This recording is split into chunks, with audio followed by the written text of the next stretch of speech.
सत्ता का दूसरा कार्यकाल। और सवाल अभी विपक्ष से, सवाल तो उससे होगा जिसके हाथ में ताकत हो, जिसके हाथ में पुलिस हो, संस्थाएं हो और मीडिया जिसके सामने नतमस्तक हो। सवाल तो उससे होगा ना। हम लेकर आए खबरों का एक ऐसा शो जिसमें सवाल होंगे सीधे, बेलाग और बेबाक उनसे जो सवालों से बचते हैं, जिनके हाथ में ताकत है। बेबाक सिर्फ द लाइव टीवी पर। द लाइव टीवी, सच सबसे आगे। नमस्कार, आप देख रहे हैं बेबाक। मैं अभिसार शर्मा। चुनाव आयोग इतना पक्षपाती कैसे हो सकता है? खुला खेल फर्रुखाबादी, यानी कि भारतीय जनता पार्टी कोई गुनाह करे तो तुम आंखों पर पर्दा डाल लो। ममता बनर्जी से कोई गुनाह हो जाए या गलती हो जाए तो आप उनके पीछे पड़ जाते हो।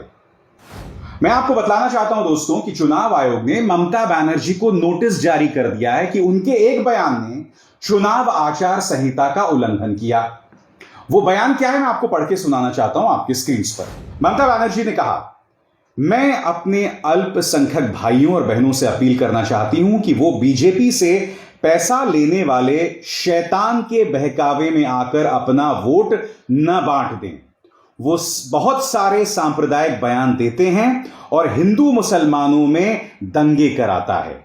बीजेपी और सीपीएम के कार्यकर्ता बीजेपी से पैसे लेकर अल्पसंख्यक वोट बांटने का काम कर रहे हैं। यहां पर ममता बनर्जी फुरफुरा शरीफ के मुस्लिम नेता पर हमला कर रही हैं और वो आरोप लगा रही हैं कि ये बीजेपी से पैसा लेकर न सिर्फ मुसलमानों का वोट बांट रहे हैं, बल्कि वो कहीं ना कहीं ये भी अपील कर रही हैं कि आप अपना वोट बंटने ना दें। क्या यह बयान गलत है? क्या यह बयान सांप्रदायिक है? इसकी चर्चा मैं बाद में जाके करूंगा, मगर जो खबर मैं आपके सामने लेकर आया हूं ना दोस्तों, वो बहुत ही धमाकेदार है। और उस खबर को लेकर चुनाव आयोग अपनी तरफ से कोई सख्ती नहीं कर रहा है, क्योंकि आज की तारीख में उससे बड़ी कोई खबर नहीं है। खबर क्या है आपको बताता हूं दोस्तों। मैं आपकी स्क्रीन पर कुछ कैश कूपन्स दिखा रहा हूं। इस कैश कूपन में देखिए दोस्तों, आप प्रधानमंत्री नरेंद्र मोदी की तस्वीर देख सकते हैं। यह है 1000 रुपए का कैश कूपन और ये पश्चिम बंगाल के कई गांवों में गरीब लोगों के पास मिले। यानी कि ये कैश कूपन जिसमें आप ये कूपन दीजिए और बदले में आपको 1000 रुपए मिलेंगे। अब इस पर भारतीय जनता पार्टी नेता शांतनु, आपकी स्क्रीन पर यह है बीजेपी के नेता शांतनु, जो कुछ दिनों पहले तक तृणमूल कांग्रेस में थे। इनकी क्या सफाई है दोस्तों, ये आपको बता रहे हैं। वो ये कह रहे हैं कि दरअसल ये कूपन्स जो हैं, हमने धन्ना सेठों और व्यापारियों को बांटे थे और इसके बदले में उन्होंने बीजेपी को 1000 रुपए का चंदा दिया था। ध्यान से सुनिएगा। कह रहे हैं कि हमने ये जो कूपन्स हैं, ये जो कैश कूपन है, वो व्यापारियों और धन्ना सेठों को दिए थे और इन्होंने 1000 रुपए बीजेपी को दिए थे। तो सवाल यहां पर यह कि अगर आपने ये चंदा, ये कूपन जो है व्यापारियों को दिए थे, तो ये पश्चिम बंगाल के गांव में बड़ी तादाद में गरीब लोगों के पास कैसे पहुंच गया? और उससे भी बड़ा सवाल, भारतीय जनता पार्टी इस देश की नहीं, शायद दुनिया की सबसे धनी पॉलिटिकल पार्टी है। ऊपर से कोरोना के नाम पर तुमने जो वो पीएम केयर्स शुरू किया था, उसकी कोई जवाबदेही नहीं है। वहां हजारों करोड़ रुपए इकट्ठा हो चुका है, वो पैसा कहां जा रहा है किसी को नहीं मालूम। तो मैं ये जानना चाहता हूं कि इतने पैसे हैं बीजेपी के पास, अब भी आप व्यापारियों से चंदा ले रहे हैं, वो भी 1000 रुपए। और सबसे बड़ी बात फिर दोहरा रहा हूं कि वो कूपन जो है गरीबों के पास कैसे पहुंचे। दोस्तों मैं आपको बताता हूं, आपके घरों में राम मंदिर के नाम पर चंदा इकट्ठा करने लोग आते होंगे, तो वो भी जो कूपन्स होते हैं ना, वो 1 रुपए के, 10 रुपए के, 100 रुपए के और 1000 रुपए के कूपन्स होते हैं। और यहां पर जो कैश कूपन उन गरीब गांव लोगों के पास पाए गए हैं, वो 1000 रुपए का है। यह बात आपको बिल्कुल अटपटी नहीं लगती? और क्या चुनाव आयोग को इस पे बिल्कुल भी सवाल नहीं करना चाहिए? इस कदर पक्षपात, यानी कि ममता बनर्जी ने जो गलत बयानी की, जो गलत बयान दिया, उस पर तो आप सवाल उठा रहे हैं, मगर यहां पर यह खुला खेल फर्रुखाबादी हो रहा है। कथित तौर पर गांव वालों को कैश कूपन दिए गए, जिसके बदले में कथित तौर पर उन्हें 1000 रुपए मिल सकते हैं। मैं लगातार आपसे कह रहा हूं दोस्तों कि पश्चिम बंगाल का चुनाव जो है ना, वो बराबरी में मुकाबला नहीं है। एक तरफ भारतीय जनता पार्टी है जिनके पास प्रधानमंत्री का करिश्मा है, जिनके पास उनके पूरे मंत्री हैं और रसूख है। और रसूख में क्या है? पैसा है एक तो, क्योंकि 1,000 रुपए के कूपन अगर गरीबों में बांटे जा रहे हैं तो कितना पैसा होगा। और रसूख की जब मैं बात कर रहा हूं तो चाहे शुवेंदु अधिकारी हो चाहे मुकुल रॉय हो, इन दोनों पर भ्रष्टाचार को लेकर गाज लटकी हुई थी, तलवार लटकी हुई थी, और फिर ये बीजेपी में शामिल हो गए। यानी कि रसूख में इनके पास प्रवर्तन निदेशालय ईडी भी है, इनकम टैक्स भी है और सीबीआई भी है। और कुछ ही दिनों पहले एनआईए ने शांतनु मंडल नाम के एक तृणमूल कांग्रेस के नेता को गिरफ्तार कर लिया था उनसे पूछताछ करने के लिए। तो ये बराबरी का मुकाबला कैसे हुआ? और इस चेहरे पर गौर कीजिए। असम के स्वास्थ्य मंत्री हेमंत बिश्व शर्मा, इन पर चुनाव आयोग ने खाना पूर्ति के लिए 48 घंटे की पाबंदी लगा दी थी। 24 घंटे भी पूरे नहीं हुए, उन्होंने पाबंदी हटा दी। तो मैं यही तो आपसे जानना चाह रहा हूं, ये बराबरी का मुकाबला है कहां? और मैं आपको बता दूं कि ममता बनर्जी और चुनाव आयोग में लगातार कड़वाहट बढ़ती जा रही है। यह तस्वीर देखिए दोस्तों, जिस दिन नंदीग्राम में वोट पड़ा था उस वक्त ममता बनर्जी एक पोलिंग बूथ के सामने बैठ गई थी, कह रही थी कि मेरे एजेंट को अंदर घुसने नहीं दिया जा रहा। ममता बनर्जी ने उस वक्त सख्त तेवर अपनाते हुए कहा था कि क्या चुनाव आयोग अमित शाह का एजेंट है? इसी मुद्दे पर, इस खबर के मुताबिक चुनाव आयोग को जबरदस्त नाराजगी हो गई ममता बनर्जी से, और उन्होंने कहा कि अगर आप ये बयान वापस नहीं लेंगे या अगर इस तरह का कोई बयान देंगे तो हम आप पर कार्रवाई करेंगे। तो चुनाव आयोग से मैं पूछना चाहता हूं कि 2 मिनट के लिए मान भी जाऊं मैं कि ममता बनर्जी ने आपके बारे में गलत कहा, तो मुझे 2-3 चीजें बताइए।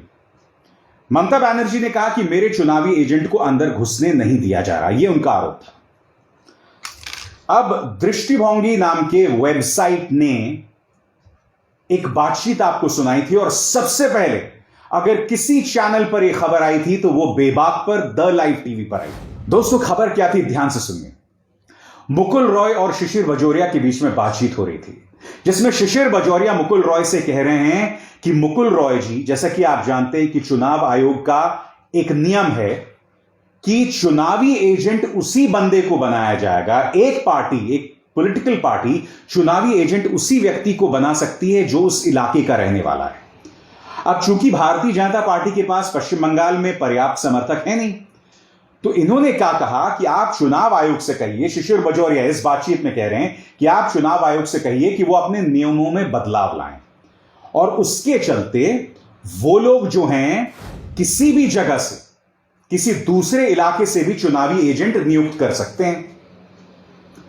इसका नतीजा क्या हुआ इस बातचीत का कि चुनाव आयोग ने अपने नियम बदल दिए। मैं आपसे पूछना चाहता हूं, ये जो बातचीत हुई थी मुकुल रॉय और शिशिर बजोरिया पर, क्या इस मुद्दे पर चुनाव आयोग ने कोई सफाई दी?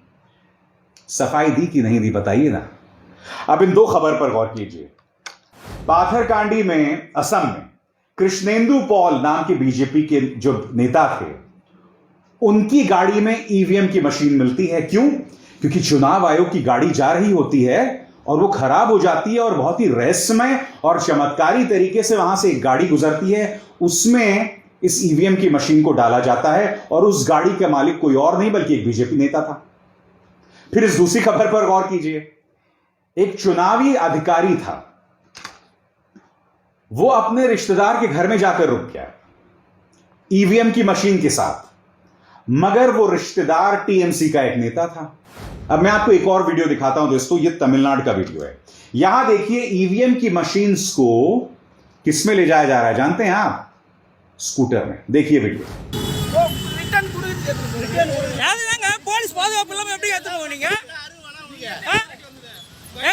ஒரு போலீஸ் பாதுகாப்பு இல்லாம எப்படி ஏத்து போலாம்? கீழே போட்டுட்டீங்க ஐயா, போலீஸ் பாதுகாப்பு இல்லாம எப்படி எடுத்து போலாம்? ஐடி கார்டுனா போலீஸ்க்கு பாதுகாப்பு இல்லாம எப்படி எடுத்து போற நீ? ஐடி கார்டு நீ எலெக்ஷன் ஆபீஸ் தான சொல்ற ஐடி கார்டு.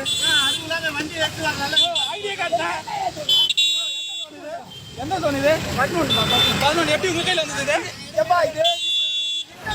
अब आप मुझे बताइए, चुनाव आयोग के अंदर जिसे कहते हैं ना पूरी अफरा तफरी है, पूरी अराजकता चल रही है, इन लोगों की कोई जवाबदेही नहीं।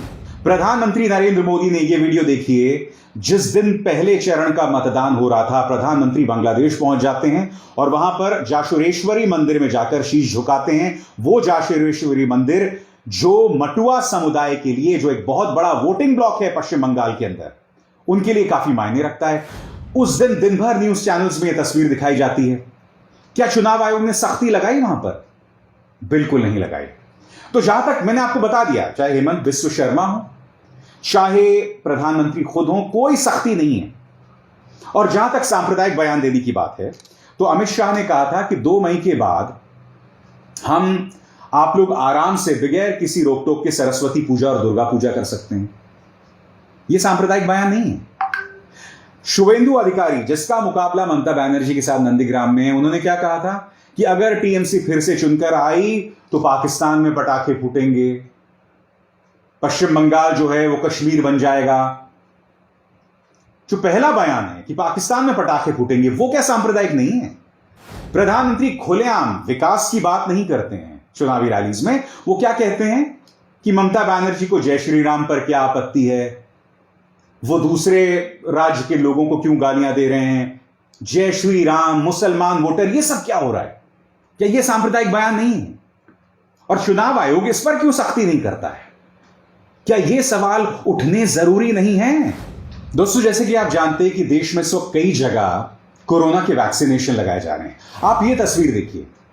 ये तस्वीर मुझे एनडीटीवी में मेरे मित्र हैं मनीष कुमार, उन्होंने फॉरवर्ड की है। आप देख सकते हैं यहां पर वैक्सीनेशन लगाई जा रही है और यहां प्रधानमंत्री की तस्वीर है। मैं भी आज से जब 2 हफ्ते पहले कोरोना का टीका लगाने गया था, मैंने वहां प्रधानमंत्री की तस्वीर देखी। अब आपने पेट्रोल पंप से तो प्रधानमंत्री की तस्वीर हटा दी। क्यों? क्योंकि पेट्रोल जो है वो 100 रुपए जा रहा है। चुनाव आयोग ने वहां तो एक्शन ले लिया। तो मैं आपसे जानना चाहता हूं, कोरोना के टीके लगाए जा रहे हैं, लाखों लोगों को टीके लगाए जा रहे हैं, आपने प्रधानमंत्री की तस्वीर वहां से क्यों नहीं हटवाई? वो जो तस्वीर मैंने आपको दिखाई, उस पर एक्शन क्यों नहीं? पेट्रोल पंप से हटा दिया, क्योंकि पेट्रोल पंप में जितनी बार प्रधानमंत्री देखे जाएंगे, देश की जनता उतनी ही नाराज होगी, क्योंकि पेट्रोल के दाम तो 100 रुपए बढ़ रहे हैं। तो वहां पर प्रधानमंत्री का दिखाया जाना जो है खतरनाक है। भारतीय जनता पार्टी के नेता सुनील बंसल, इन्हें कोरोना हो गया दोस्तों। ये तस्वीर देखिए, वो बाकायदा कमरहाटी में चुनावी सभा को संबोधित कर रहे हैं। अब इस तस्वीर में देखिए, वो योगी आदित्यनाथ के साथ खड़े हुए हैं। अब इस तस्वीर में देखिए, योगी आदित्यनाथ चुनावी रैली को संबोधित कर रहे हैं। मैं आपसे सवाल पूछना चाहता हूं, चुनाव आयोग क्या वाकई सो रहा है? ये मुद्दे आम आदमी पार्टी भी उठा रही है और आप देख सकते हैं प्रियंका गांधी ने भी इस मुद्दे को उठाया। क्या कहा प्रियंका गांधी, मैं पढ़ के सुनाना चाहता हूं मैं आपको। मीडिया रिपोर्ट्स के मुताबिक उत्तर प्रदेश के मुख्यमंत्री कोविड पॉजिटिव व्यक्ति के संपर्क में आने के बाद भी रैलियों में जा रहे हैं। उनका कार्यालय कोविड से होने वाली मौतों के गलत आंकड़े दे रहा है। खबरों के अनुसार लखनऊ के शवदाह एवं अस्पतालों में लंबी वेटिंग है। लोगों में दहशत है। जिनका कार्य जवाबदेही और पारदर्शिता का है, वे खुद गैर जिम्मेदाराना साबित हो रहे हैं।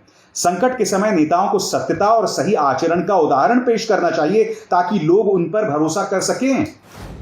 कांग्रेस हमला कर रही है, आम आदमी पार्टी हमला कर रही है, मगर उत्तर प्रदेश के मुख्यमंत्री योगी आदित्यनाथ लगातार एक कोविड पॉजिटिव व्यक्ति के साथ संपर्क में आने के बाद रैलियां कर रहे हैं। क्या यह सही है? दोस्तों, मैं आपको एक बात बताता हूं। जहां तक ममता बनर्जी के बयान का बात है, निजी तौर पर मेरा मानना है कि ममता बनर्जी को ऐसा बयान नहीं देना चाहिए। यह बतलाता है कि वो अपने जीत को लेकर आश्वस्त नहीं है। क्योंकि अगर प्रधानमंत्री नरेंद्र मोदी का जय श्री राम वाला बयान सांप्रदायिक है, अगर अमित शाह का बयान सांप्रदायिक है, तो ममता बनर्जी का बयान भी सांप्रदायिक है। उन्हें नहीं देना चाहिए। गलत बयान है ये गलत संदेश देता है, बताता है कि आप असुरक्षित हैं। और यह असुरक्षित क्यों है मैं आपको बताता हूं। क्योंकि पहले 2 चरण के जो मतदान है, उसमें बीजेपी का प्रदर्शन अच्छा रहा है और इसी चीज को लेकर ममता बनर्जी चिंतित हैं। द लाइव टीवी, सच सबसे आगे।